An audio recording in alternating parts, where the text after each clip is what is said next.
तुम कभी शाम के कुछ बात का मंजर देखो। सुर्ख आँखों के किनारे पे समंदर देखो। कितने गमगीन हैं बाहर से ये हंसने वाले।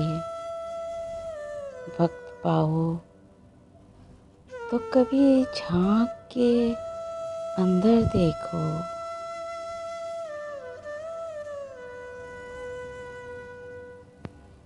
कहानी ठीक बनती है, नज़ारे ठीक मिलते हैं। अमूमन वक्त अच्छा हो तो सारे ठीक मिलते हैं। हमें तो जो मिला अपना वही डसने में माहिर था।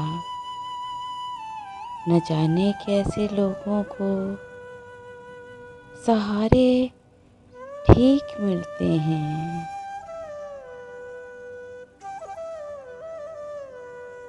कभी कभी पुरानी बातें याद करके हंसना भी एक उदासी है। कभी कभी